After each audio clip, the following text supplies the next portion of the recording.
بسم اللہ الرحمن الرحیم وَلَقَدْ يَسَّرْنَا الْقُرْآنَ لِلذِّكْرِ فَهَلْ مِن مُدَّكِرٍ۔ السلام علیکم ورحمۃ اللہ۔ الحمدللہ وکفا وسلام علی عبادہ الذین اصطفیٰ۔ اعوذ باللہ من الشیطان الرجیم۔ بسم اللہ الرحمن الرحیم۔ قل لمن ما فی السماوات والارض قل للہ کتب علی نفسہ الرحمہ لیجمعنکم الی یوم القیامۃ لا ریب فیہ الذین خسروا انفسہم فہم لا یؤمنون۔ سورۃ الانعام کی آیت 12 سے آج آغاز کیا ہے ہم نے۔ فرمایا اللہ رب العالمین نے مخاطب ہیں اللہ تعالیٰ نبی کرم صلی اللہ علیہ وسلم سے، قل آپ کہہ دیجئے، یعنی اس دور کے لوگوں کو بھی سمجھا دیجئے، بتا دیجئے، سنا دیجئے، اور قیامت تک جتنے لوگ آئیں گے وہ بھی سبھی سے سنیں گے، اور ان کے سامنے بھی یہ بات اسی طرح رکھ دی گئی ہے، اور آج ہم بھی اسی کے مخاطب ہیں کہ دنیا کے سامنے اس بات کو پیش کریں جو یہ قرآن اس مقام پر رکھتا ہے۔ قل آپ ان سے کہہ دیجئے لمن ما فی السماوات والارض، آسمان و زمین میں جو کچھ ہے وہ کس کا ہے۔ ابھی چونکہ سوالیہ انداز ہے تو اس کا مطلب ہوگا کہ پوچھئے ان سے یہ پوچھئے، سوال کیجئے، لیکن کیا کہہ دیجئے، کہنے کا یعنی یہ سوالیہ انداز میں بات ہے کہ آسمان و زمین میں جو کچھ ہے وہ کس کا ہے۔ اس کے بعد پھر قرآن خود کہتا ہے قل آپ کہیے للہ، اللہ کا ہے، یعنی اللہ ہی کے لیے ہے اور اللہ ہی کا ہے۔ اب یہ بات جو اس کے اندر اس طرح ہمارے سامنے آتی ہے، ایک طرف سوال کیا گیا پھر خود ہی جواب بھی دے دیا گیا۔ یہ سوال کیا گیا ان سے لمن ما فی السماوات والارض، آسمان و زمین میں جو کچھ ہے کس کا ہے، اور پھر جواب دے دیا گیا قل آپ کہہ دیجئے للہ، اللہ کا ہے، اللہ کے لیے۔ تو اس کی بات یہی ہے کہ پہلے تو سوال یا اللہ نے سوال کر کے مخاطب کو متوجہ کیا گیا ہے، کہا کس کا ہے۔ اب یا تو یہ کہیں کہ اللہ کا ہے، یا کس کا نام لے، نام تو لے نہیں سکتے کسی اور کا، پتہ ہے کسی اور کا نہیں ہے، یہ کسی اور نے کچھ بھی بنایا نہیں ہے، کسی کا اختیار اس طرح چل نہیں رہا ہے۔ تو اس اعتبار سے گویا کہ یہ کہ خاموشی ہے اور وہ کیا ہے، وہ گویا تسلیم کر لینے والی ہے۔ جسے کہتے ہیں نا کہ آدھی بات کوئی جواب نہیں ہے تو پھر آدھی کیا کہتا ہے ایسا ہی ہے نا، یعنی اس طرح سے گویا بات کیا ہوتی ہے کہ جب کسی سے سوال کیا جائے وہ جواب دے تو کی تائید ہو جاتی ہے، خاموش ہے تو پھر جواب دے، کہنے والے کہتا ہے کہ ایسا ہی ہے، یعنی واقعہ یہ ہے۔ تو کیا اس انداز سے گویا اس کو بیان کیا جا رہا قل للہ کہ اللہ ہی کا ہے، یعنی یہ سب کچھ اللہ کا ہے۔ اور پھر اس اللہ کی بات جو ہے آگے بیان ہو رہی ہے، کتب علی نفسہ الرحمہ، اور اس رب کا معاملہ کیا ہے، اس اللہ کا معاملہ کیا ہے کہ اس نے رحم و کرم کا شیوا اپنے اوپر لازم کر لیا ہے۔ کتب لکھ لیا ہے اس نے، علی نفسہ الرحمہ اپنے اوپر اس نے رحمت کو لکھ لیا، یعنی رحم و کرم کا شیوا اس نے اپنے اوپر لازم کر لیا ہے۔ اچھا یہاں پر بھی بات یہ ہے کہ غلط فہمی جب انسان کے اندر پیدا ہوتی ہے اور شیطان جب اسے گمراہ کر رہا ہوتا ہے تو وہ چیزوں کو کاٹ کے پیش کرتا ہے، کاٹ کے۔ تو اب اتنا حصہ جو ہے یہ تو بڑا آدمی کے لیے گویا کہیے کہ اس اعتبار سے اس نے اس کو سمجھا اور کہ یہی اصل چیز ہے، بس اتنا ہی ہے کہ اللہ نے رحم و کرم کو اپنے اوپر لازم کر لیا، لہٰذا اب رحم و کرم کی تشریح بھی اپنی طور پر کرتے ہیں کہ اللہ کی رحمت کیا ہے۔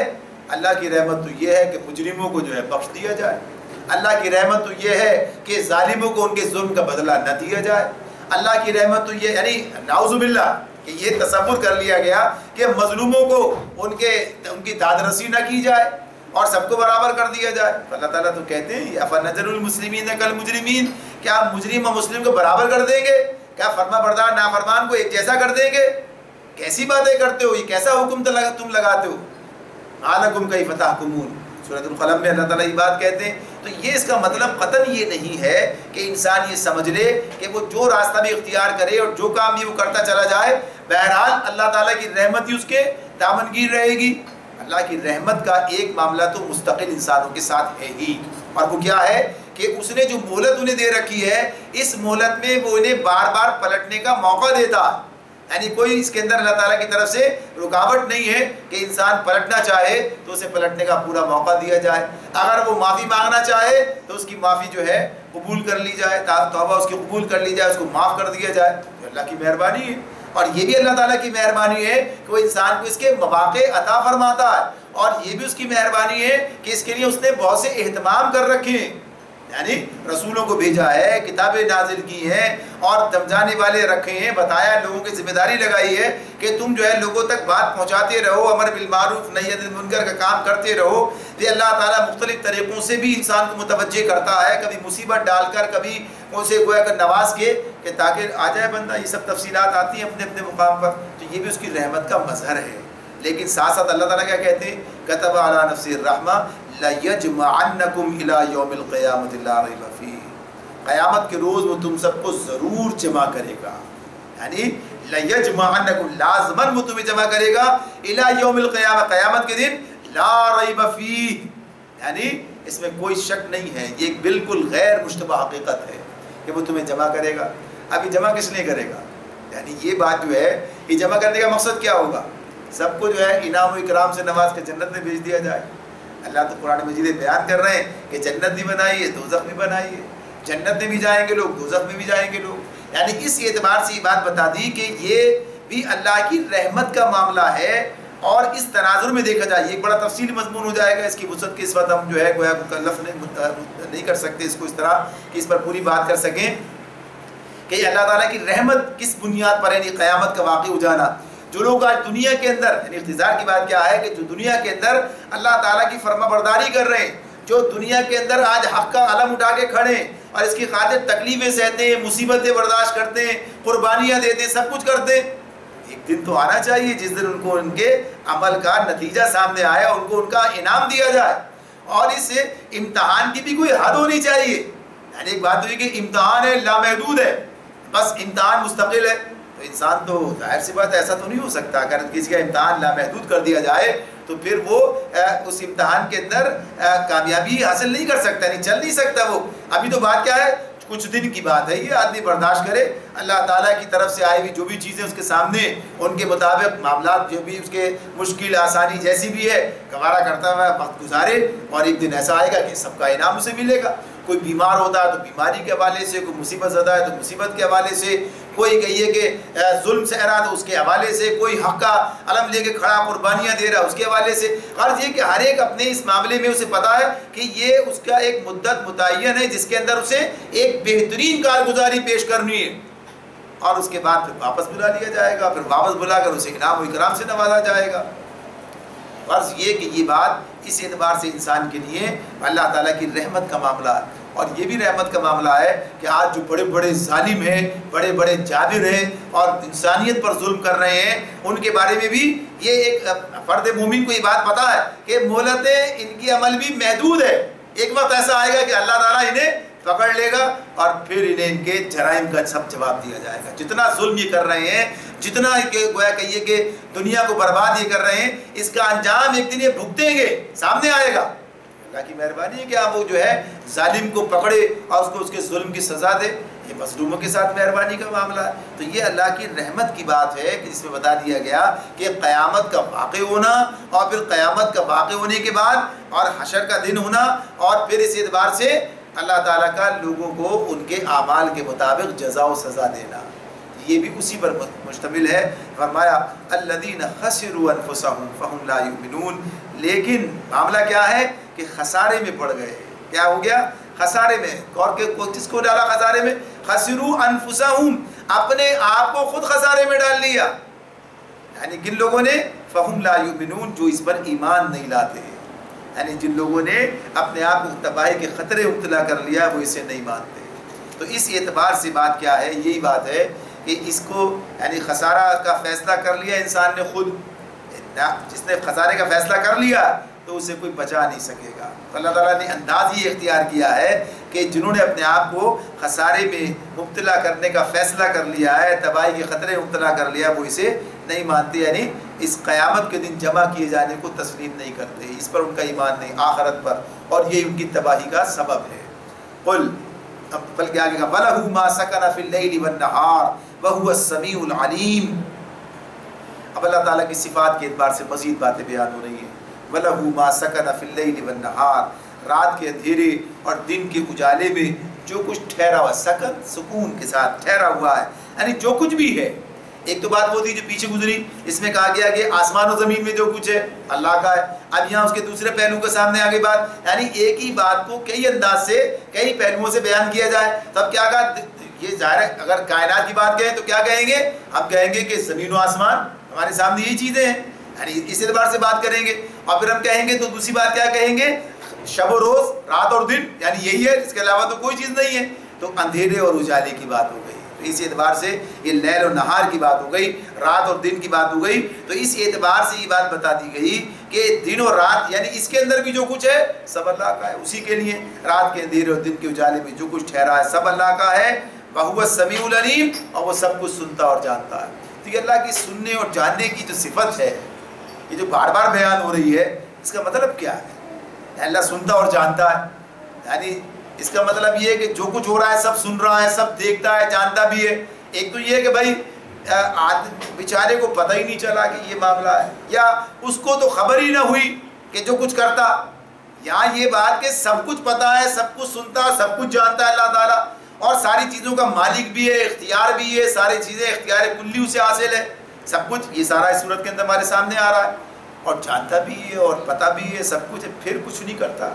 تو معاملہ کیا ہے، یہی بات ہے، یہ بتایا جا رہا ہے۔ یہ مت سمجھو کسی شاہ بے خبر سے تمہارا معاملہ ہے، اللہ رب العالمین سب کچھ سنتا اور جانتا ہے۔ تو اس اعتبار سے ان کے لیے بھی کہ جو اللہ کی نافرمانی پر اور جمے ہوئے ہیں اور ظلم و ستم کا راستہ انہیں اختیار کر رکھا ہے، سب دیکھ رہا ہے، لیکن اس نے جو طے کر رکھا ہے کہ تھوڑی مہلت جو دے رکھی ہے، یہ مہلت کا وقت اس نے اپنی طرف سے تمہیں دیا، اپنی رحمت کی بنیاد پر، لہذا ابھی تمہیں پکڑتا نہیں ہے، ٹھیک ہے، چھوڑ رکھا ہے، لیکن ایک وقت آئے گا کہ تمہیں اس کی بارگاہ میں حاضر ہونا پڑے گا، یہ سب حساب کتاب اس وقت ہوگا۔ اور دوسری طرف اہل ایمان کو بھی تسلی ہے اس کے اندر، سب اللہ جانتا ہے، سب دیکھ رہا ہے، اسے سب پتہ ہے، ایسا نہیں اسے پتہ نہیں ہے، جب اسے پتہ ہے تو ٹھیک ہے، اپنے وقت پر جو چاہے گا کرے گا، اسے کون بتائے گا، اسے معلوم ہی ہے سب کچھ، لہٰذا وہ کرے گا جب اسے مناسب سمجھے گا۔ تو بہت سی چیزیں اس کے اندر نکل کے آ جاتی ہیں۔ قل، آپ ان سے کہیے، اغیر اللہ اتخذ ولیا فاطر السماوات والارض وهو يطعم ولا يطعم قل انی امرت ان اکون اول من اسلم ولا تکونن من المشرکین۔ اللہ تعالیٰ فرماتے ہیں ان سے کہو، آپ ان سے کہیے، اغیر اللہ، اللہ کے سوا، اللہ کو چھوڑ کر کیا میں کسی اور کو اپنا سرپرست بنا لوں، یعنی اللہ کو چھوڑ کر کسی اور کو پکڑ لوں، اتخذ ولیہ، کسی اور کو اپنا ولی بنا لوں اللہ کو چھوڑ کر۔ اور کون اللہ، یعنی کس کو چھوڑ کر، اور کسے، فاطر السماوات والارض، جو آسمان و زمین کا خالق ہے، یعنی کون، وہ اللہ جسے چھوڑنے کی بات کہہ رہے ہو تم، اللہ کو چھوڑو اور انہیں پکڑو تو کیا ہے، وہ جو آسمان و زمین کا خالق ہے، اور وَهُوَ يُطْعِمُ وَلَا يُطْعَمُ، جو روزی دیتا ہے روزی لیتا نہیں ہے، بلکہ اس کے جو اصل الفاظ ہیں کیا، وہ کھلاتا ہے کھاتا نہیں ہے، یعنی وَهُوَ يُطْعِمُ وَلَا يُطْعَمُ، اللہ کھانا تو اس کی صفت نہیں ہے، کھلانا اس کی صفت ہے، کھلاتا ہے، سب کو کون کھلاتا ہے، اللہ کھلاتا ہے، سب کو روزی کون دیتا ہے، اللہ دیتا ہے۔ تو اس میں ایک بڑی خوبصورت بات جو ہے اس کے اندر یہ بتائی گئی ہے کہ دنیا میں جتنے معبودان باطل ہیں، جتنے تھے اور ہیں اور آگے بھی ان کا معاملہ ہو سکتا ہے، تو ان کے بارے میں تم دیکھو، ذرا غور کرو اور سوچو، تو معاملہ کیا ہے کہ اپنے ماننے والوں کو کچھ دینے کے بجائے کچھ الٹا ان سے لے رہے ہوتے ہیں، یہی بات ہے۔ کوئی فرعون خدائی کے ٹھاٹ باٹ اس کے نہیں چل سکتے جب تک کہ بندے، یعنی جو اللہ کے بندے، لیکن اسے انہیں اپنا بندہ بنا رکھا ہے، اسے ٹیکس اور نذرانے نہ دیں۔ کسی صاحب قبر کی شان معبودیت قائم نہیں ہو سکتی جب تک کہ اس کے پرستار اس کے لیے شاندار مقبرہ بنائیں، پورا نظام چلائیں اور خود ہی اس کی طرف سے ساری چیزیں پیش کرتے چلے جائیں۔ کسی دیوتا کا دربار خداوندی سج نہیں سکتا جب تک کہ اس کے پجاری اس کا مجسمہ بنا کر کسی عالیشان مندر میں اسے نہ رکھیں۔ تو یہ سارا کا سارا جو نظام ہے، ساری جو چیزیں، اور آج کی دنیا میں بھی ہم دیکھیں، یہ جتنے لیڈر کون بناتا، عوام بناتی ہے، خود سے بن کے نہیں آتے، کہیں بھی اپنے سر پر بٹھاتے ہیں، سب کچھ کرتے ہیں، اور پھر اسی امید پر کہ ہمارا کچھ کریں گے، امید پر معاملہ چلتا رہتا ہے، حالانکہ جو کچھ ہوتا ہے سامنے۔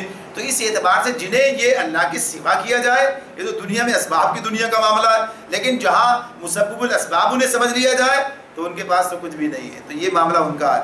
حالانکہ معاملہ کیا ہے، صرف ایک اللہ جو ہے وہ حقیقی الہ جو ہے، اس کا معاملہ یہ کہ اس کی خدائی اپنے بلبوتے پر قائم ہے، کسی کا مدد کا محتاج نہیں، بلکہ سب اسی کے محتاج ہیں۔ یعنی اب آپ دیکھیے، کوئی آدمی سوچے اس اعتبار سے اللہ تعالیٰ بھی خرچ کرنے کے لیے کہتا ہے، لیکن کس پر خرچ کرنے کے لیے کہتا ہے؟ کہتا ہے کہ لا کے فلاں جگہ جمع کرا دو، اس کو لا کے تمہارے اوپر ہی، تمہارے اوپر۔ اگر اس بات کو ہم دیکھیں سمجھیں تو یہ بات ہمارے سامنے آئے گی کہ اللہ تعالیٰ جو نظام دیتا ہے، چاہے وہ نظام انفاق ہی کیوں نہ ہو، انفاق کیا ہے؟ خرچ کرنا، تو اس کا سارا فائدہ کسے پہنچتا ہے؟ ان انسانوں کو پہنچتا ہے جو یہ کام کرتے ہیں، یعنی انسان کو، معاشرے کو پہنچتا ہے۔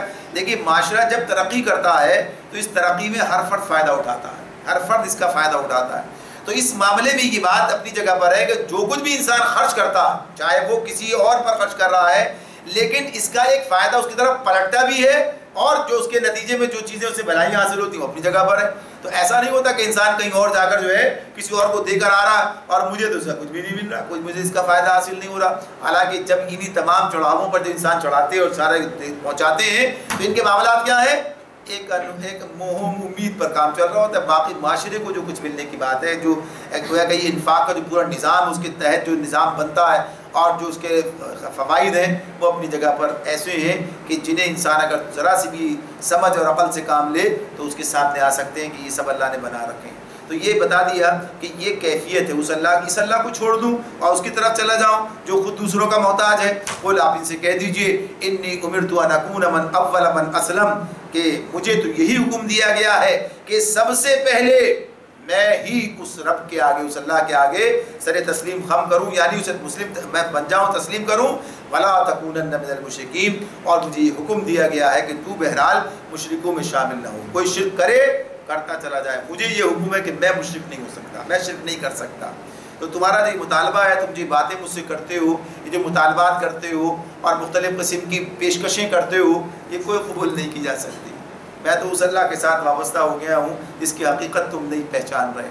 قل، آپ ان سے کہہ دیجئے، انی اخاف ان عصیت ربی عذاب یوم عظیم، کہو کہ اگر میں اپنے رب کی نافرمانی کروں تو ڈرتا ہوں کہ ایک بڑے دن، یعنی بڑے خوفناک دن مجھے سزا بھگتنی پڑے گی۔ یوم عظیم، بڑے دن ایک، تو اس اعتبار سے اس کی عظمت یہاں خوف کے والے سے ہے کہ سزا کا جب معاملہ آتا ہے تو اس طرح سے یہ بات بتا دی گئی، نبی اکرم صلی اللہ علیہ وسلم سے کہلوایا جا رہا ہے۔ اب اس میں ایک تو وہی بات ذرا سا وہ ماحول سامنے رکھا جائے کہ یہ لوگ نبی اکرم صلی اللہ علیہ وسلم سے برابر مطالبات کرتے تھے، برابر آپ سے یہ چاہتے تھے کوئی کمپرومائز کریں، کوئی سمجھوتا کریں، کچھ تھوڑا سا آپ نیچے آئیں، کچھ تھوڑا سا ہم آپ کی طرف بڑھیں، ایسا ہو۔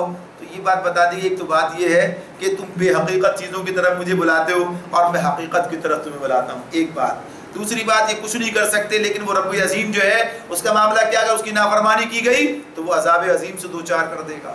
اور یہاں یہ بات بھی بتائی جا رہی ہے کہ جب رسول سے یہ بات کہی جا رہی ہے، اس کی زبان سے یہ بات کہلوائی جا رہی ہے کہ اگر یہ اللہ کے ساتھ دوسرے شریک بنا لیے گئے تو اگر رسول بھی یہ کام کرے تو عذاب عظیم کی طرف چلا جائے گا۔ یعنی یہ بات ہے نا، یہ بتایا جا رہا ہے، یہ رسول تو یہ کام کرنے والا نہیں، وہ تو پیش کرنے والا ہے، وہ تو خود حقیقت کو بیان کرنے والا ہے۔ تو یہ بتایا جا رہا ہے کہ انسان یہ سمجھ لے کہ شرک کا معاملہ اس طرح کا ہے کہ بچ نہیں سکے گا اگر شرک کرے گا تو۔ اس اعتبار سے من یصرف عنہ یومئذ فقد رحمہ وذلک الفوز المبین۔ ابھی اس دن کے بارے میں کیا بتایا، یوم عظیم کے بارے میں، کہ اس دن جو سزا سے بچ گیا، من یصرف عنہ یومئذ فقد رحمہ، تو اس پر اللہ نے بڑی مہربانی کر دی۔ یہ ہے اصل رحم کی بات، یہ ہے کہ جس دن آدمی اس دن کے عذاب سے بچ جائے، وذالک الفوز المبین۔ اللہ تعالیٰ سے کیا کہتے ہیں، یہ کھلی کامیابی، بڑی کامیابی، نمایاں کامیابی۔ مبین کیا ہے، یعنی جو بہت واضح، بالکل کھلی۔ تو کیا کہا اللہ تعالیٰ نے، یہی وذالک الفوز المبین۔ کیا ہے فوز المبین؟ من یصرف عنہ، جو اس دن عذاب سے بچا لیجیے۔ عذاب کی بات تھی پیچھے آیت میں، اسی کے ساتھ ملا کر یہ آیت ہے، کیا کہا کہ جو اس دن عذاب سے بچ گیا تو بس اس اللہ نے اسے بڑا مہربانی کر دی، بڑا رحم فرما دیا اس کے اوپر، اور یہ کھلی کامیابی ہے، بڑی نمایاں کامیابی ہے۔ تو اسی نمایاں کامیابی کے لیے انسان کو کوشش کرنی ہے کہ وہ آخرت میں کامیاب ہو جائے، آخرت میں وہ جہنم سے بچا کر جنت میں داخل کر دیا جائے۔ اس مضمون کو قرآن مجید میں متعدد مقامات پر بیان کیا گیا ہے، اور کامیابی اور ناکامی کے اس اصل معیار کو دنیا کے سامنے رکھا گیا ہے، پیش کیا گیا ہے۔ حالانکہ دنیا آج اسی معیار کو چھوڑ چکی ہے۔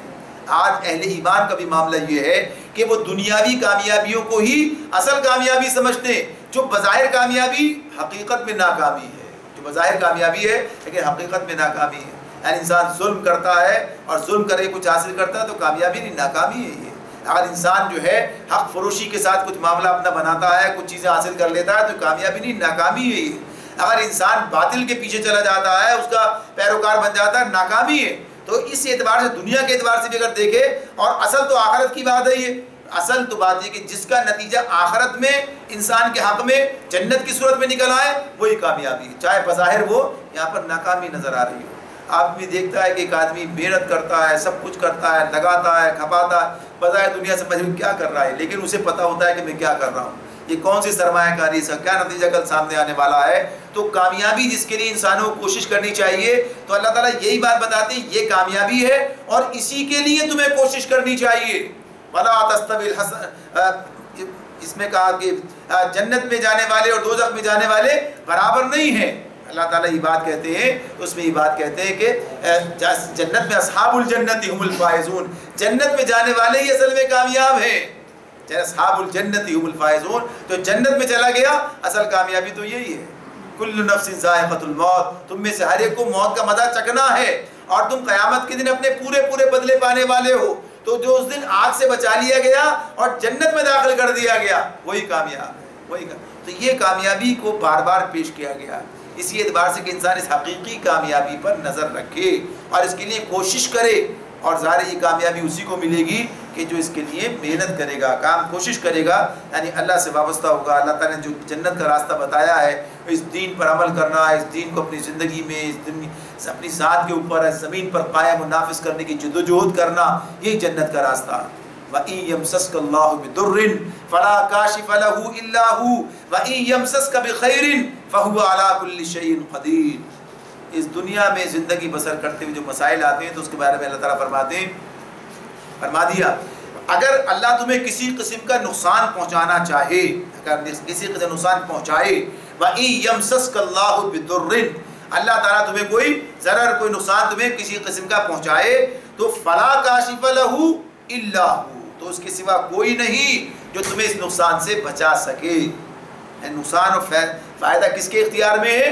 اللہ کے اختیار میں. یہ بات بتائی جا رہی ہے. بنیادی طور پر کیا ہے دنیا میں انسان یہ پتہ نہیں کیا کر ڈالیں گے, یہ کیا ہمارا ایسا کر دیں گے ویسا کر دیں گے. انسان جو ہے انسانوں سے ڈر رہا ہوتا ہے تو اللہ تعالیٰ بتاتے ہیں کہ انسانوں سے مت ڈرو, یہ سارا اختیار کس کا ہے. اگر کوئی مشکل ہے, اگر کوئی مشکل آنی ہے تمہارے ساتھ, کوئی معاملہ اس طرح کا ہے, کوئی آزمائش آنی ہے تو کس کی طرف سے ہے؟ اللہ کی طرف سے. تو اسے دور کرنے والا بھی کون ہے؟ اللہ تعالیٰ دور کرنے والا.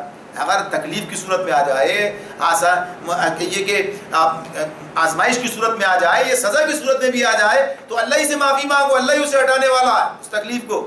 تو ہر صورت میں معاملہ کیا ہے کہ جب کوئی تکلیف آتی ہے تو اللہ کی طرف سے, تو کیا کہا کہ اللہ ہی اسے ہٹانے والا. تم کہیں بھی کسی در پر بھی جا کر دعائیں دینا شروع کر دو تو کوئی اس کو تمہاری تکلیف کو ختم کرنے والا نہیں ہے, اللہ ہی ہے. وَإِن يَمْسَسْكَ اللَّهُ بِضُرٍّ فَلَا كَاشِفَ لَهُ إِلَّا هُوَ, اللہ کے سوا کوئی ایسا نہیں جو تمہیں اس نقصان سے بچا سکے.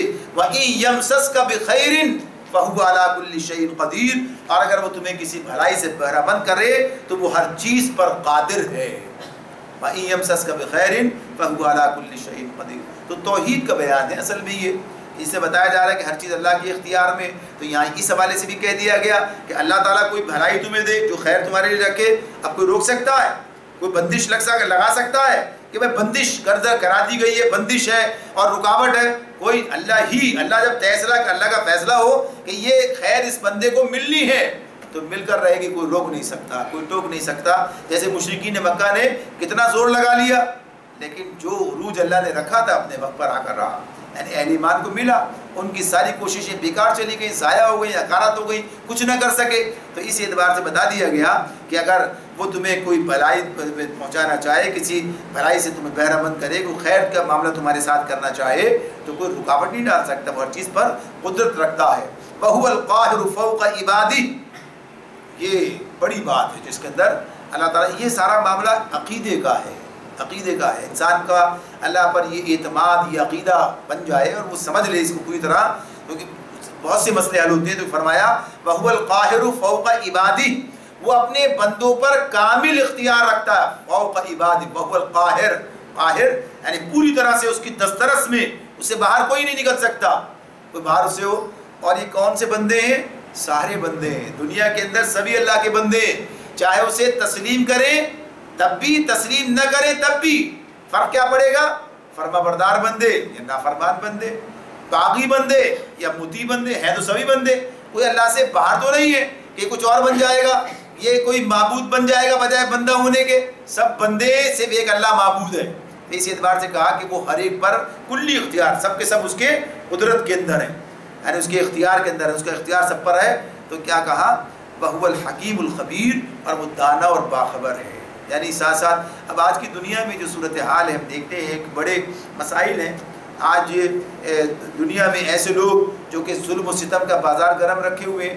کل نبی اکرم صلی اللہ علیہ وسلم کا زمانہ تھا، اس وقت بھی جیسے عرض کیا گیا تھا آغازی میں کہ یہ دور ہے جب کہ بہت ساری تکلیفوں کا، پریشانیوں کا سامنا جو ہے اہل ایمان کو کرنا پڑ رہا ہے. بہت سی مصیبتوں سے وہ گزر رہے ہیں، ایسے حالات سے گزر رہے ہیں. اور یہ جو دشمنان دین ہیں، دشمن حق ہیں، اور انہیں بڑی چھوٹ ملی ہوئی ہے، اور یہ جو چاہے کرتے پھر رہے ہیں، اور جس طریقے سے چاہتے ہیں تکلیف پہنچاتے ہیں.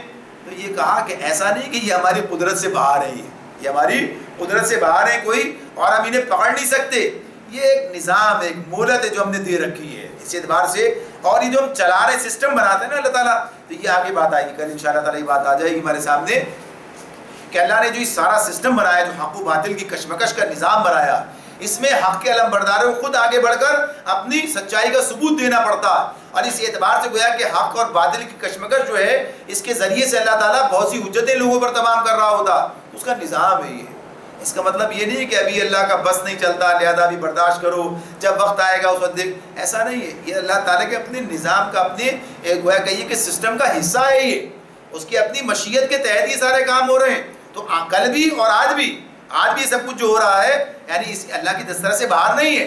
ہمیں اپنی ذمہ داری پوری کرنی ہے. تو کبھی تو یہ گویا کہیے کہ اللہ کی طرف سے پکڑ کی صورت میں ہو رہا ہوتا ہے، تب بھی اللہ سے باہر تو کبھی بھی نہیں ہے. جیسے عرض کیا تھا ابھی پہلے بات آئی تھی کہ اگر کوئی چیز عذاب کی صورت میں آ جائے تب بھی اللہ کی طرف رجوع کرنا ہے، توبہ کرنی، معافی مانگنی. وہ اس عذاب کو ہٹانے والا ہے، اسی تنبیہ جس میں اپنے مبتلا کر دیا ہے اس سے ہمیں باہر کرنے والا ہے. تو یہ تمام چیزیں اللہ کی طرف. تو کیا کہا؟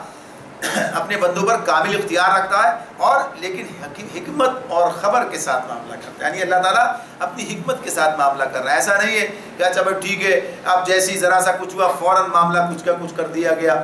نہیں، یہ تمام اہل ایمان کو بھی اپنی ذمہ داری اس طرح پوری کرنی. اس کا صلہ آخرت میں ملے گا، جنت دیں گی، سب چیزیں. یعنی یہاں تمہاری کوئی ایسی مدد ہے اس طرح کی کہ اس کے نتیجے میں بالکل معاملہ سامنے آ جائے، حقیقت کھل کر سامنے آ جائے. نہیں، آزمائش کی دنیا تو ہے، بظاہر ایسا لگے گا بھی کبھی، یعنی مشرکین کو بھی اور اللہ کے نافرمانوں کو بھی کہ وہ غالب آ گئے، لیکن یہ غلبہ اصل غلبہ نہیں ہوگا، یہ کچھ وقت کی بات ہوگی، اور بالآخر وہ جو ہے مغلوب ہو کر رہیں گے. تو یہ اللہ کا نظام حکمت ہے جس کے تحت وہ سارا کام کرتا. خبر اس کو ہر چیز کی ہے. قل، آپ ان سے کہیے، ای شیء اکبر الشہادہ، کس کی گواہی سب سے بڑھ کر ہے؟ کس کی گواہی سب سے بڑھ کر ہے؟ یعنی ایک بات یہ ہوتی تھی، یہ بھی کہتے تھے بھائی کوئی کون گواہ ہے آپ کا اس بارے میں، آپ اللہ کے رسول ہیں، کیا گواہ ہے، کیا بات ہے جو بات پیش کر رہے ہیں آپ. تو یہ بات کی اصل گواہ تو اللہ ہی ہے، یعنی اصل گواہی تو اللہ تعالیٰ کی. مجھ سے پوچھو ای شیء اکبر الشہادہ، کس کی گواہی سب سے بڑھ کر ہے؟ قل اللہ، آپ کہہ دیجئے اللہ. اللہ ظاہر ہے کہ یہ آج ہیں کل نہیں ہوں گے، وہ کل تھے آج نہیں ہیں. یعنی ساری دنیا کا معاملہ اسی طرح سے ہے نا. کون کہے کہ میں تخلیق کائنات کے موقع پر موجود تھا اور سارا سب کچھ میری نظروں کے سامنے ہے؟ کوئی کہنے والا؟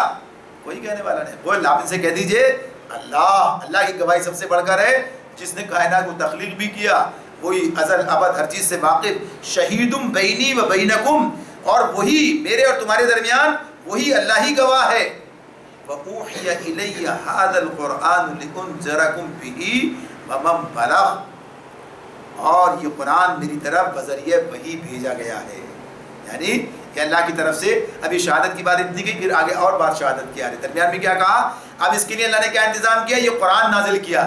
یہ قرآن میرے پاس ہے جو اللہ کی طرف سے سارے پیغام، ساری باتیں لے کر آیا ہے. اور کس لیے؟ لِأُنذِرَكُم بِهِ، اس کے ذریعے سے میں تمہیں خبردار کروں. وَمَن بَلَغَ، اور جس جس تک یہ پہنچے اس تک بھی، یعنی ان سب کو متنبع کر دوں. یعنی یہ کام آج ہی کے لیے نہیں ہے بلکہ قیامت تک، جب تک یہ کتاب موجود ہے، یہی کام انسان کا انجام دیتی رہے گی. یعنی اس کے ذریعے سے یہ کتاب جو نازل کی گئی ہے، جو میرے ذریعے سے تم تک پہنچی ہے، تو اس کا مقصد کیا ہے؟ اس کا مقصد یہی ہے کہ اس کتاب کے ذریعے سے لوگوں کو متنبع کر دیا جائے، لوگوں کو خبردار کر دیا جائے، لوگوں کو ان کے غلط کاموں کے غلط انجام سے خبردار کیا جائے، بتایا جائے، متنبع کیا جائے، متوجہ کیا جائے۔ تو یہ اصل تو شہادت کی بات اس کے ذریعے تو یہ قرآن نازل کیا گیا ہے، اور اسی سے یہ بات بھی نکلتی ہے کہ پھر ومن بلغ، یعنی جہاں تک پہنچے تو یہ پہنچانے والا کام بھی کرنا ہے، یعنی جس کو پہنچے وہ بھی اس کے ذریعے سے گویا کہ یہ سے بات بھی نکل آئے گی کہ ہم تک پہنچا تو ہمیں بھی اس کے ذریعے سے انذار کا کام کرتے چلے جانا، یعنی قرآن دوسروں تک پہنچانا۔ اس بات کو اور دوسرے انداز سے بھی بیان کیا گیا، اَإِنَّكُمْ لَتَشْهَدُونَ أَنَّ مَعَ اللَّهِ آلِهَةً أُخْرَىٰ، کیا واقعی تم لوگ یہ شہادت دے سکتے ہو کہ اللہ کے ساتھ دوسرے الہ بھی ہیں؟ یعنی بتاؤ ذرا کوئی کون جس کے اندر جرت ہے، یعنی کیا تم شہادت دے سکتے ہو کہ اللہ کے ساتھ دوسرے الہ بھی ہیں؟ قل، آپ کہہ دیجئے، لا اشہد، میں تو اس کی شہادت ہرگز نہیں دے سکتا، میرے بس کی بات، میرے اندر یہ جرت نہیں کہ میں جھوٹی شہادت دے، جھوٹی بات ہوگی نا یہ۔ دیکھیں شہادت کون دے؟ شہادت کا مطلب کیا ہوتا ہے؟ گواہی۔ گواہی کا مطلب کیا ہوتا ہے؟ کہ انسان یہ بتائے کہ یہ بات اس کے علم میں ہے، وہ جانتا ہے، یہ حقیقت اسے پتا ہے۔ کون ہے جو کہتا ہے کہ یہ حقیقت اسے پتا ہے؟ کیا ہے سورس، یعنی کون سا ذریعہ ہے اس کے پاس جس کی بنیاد پر وہی کہے یہ بات اس بنیاد پر کہہ رہا ہوں، یہ ہے، یہ حقیقت ہے، اس طرح سے اللہ نے کہا ہے، فلاں نے کہا ہے، یہ بات اس طرح، یعنی کوئی حقیقت سنی سنائی گھڑی ہوئی باتیں جو ہیں، قیاس یا گمان، یہ شہادت کے لیے کافی نہیں ہے، بلکہ اس کے لیے علم کا ہونا ضروری ہے، جس کی بنا پر آدمی یقین کے ساتھ ہی کہہ سکے کہ واقعی یہ بات جو میں کہہ رہا ہوں یہ بالکل ٹھیک ہے، درست ہے۔ تو کوئی نہیں ہے، یعنی کوئی علم کسی کے پاس نہیں ہے کہ جس کی بنیاد پر وہ کہے کہ یہ اللہ تعالیٰ کے سوا یہ بھی جو ہے وہ گویا کہ یہ پرستش کے لائق ہے۔ تو اب کیا کہہ دیا؟ کوئی کہہ سکتا ہے؟ تم کہہ سکتے ہو، اور تم اگر ایسی جھوٹی شہادت دے بھی دو تو میں یہ گواہی نہیں دے سکتا۔ قل، کہہ دیجئے، لا شک، میں گواہی نہیں دے سکتا۔ قل، آپ کہہ دیجئے، انما هو الہ واحد واننی بریء مما تشرکون، اللہ تو بس وہی ایک اللہ ہے، وہی ایک اللہ ہے۔ انما هو الہ واحد، اس کے سوا کوئی الہ نہیں، کوئی، وہی ایک الہ واحد ہے، اور میں اس شرک سے قطعی بیزار ہوں جس میں تم مبتلا ہو، جس میں تم مبتلا ہو، میں اس شرک سے قطعی بیزار ہوں۔ تو یہ بات اس کے اندر واضح طور پر بیان کر دی گئی کہ اللہ کے ساتھ جو دوسرے الہ لوگ قرار دیتے ہیں ان کے پاس کوئی دلیل نہیں، کوئی ان کے پاس اس بات کا علم نہیں، قیاس، گمان، دوسروں کی سنی سنائی، ان باتوں کی بنیاد پر یہ چیزیں بیان کر رہے ہوتے ہیں، اور اللہ تعالیٰ اس قرآن مجید کے ذریعے سے حقیقت کا علم انسانوں تک منتقل کرتا ہے، اور یہ بتاتا ہے کہ الہ واحد صرف اللہ رب العالمین کی ذات ہے۔ اللہ تعالیٰ ہمیں توحید کی حقیقت کو پوری طرح سے ہمارے دلوں کے اندر بسا دے، اور اس کے مطابق ہمیں زندگی بسر کرنے کی توفیق عطا فرمائے۔ وآخر دعوانا ان الحمد للہ رب العالمین۔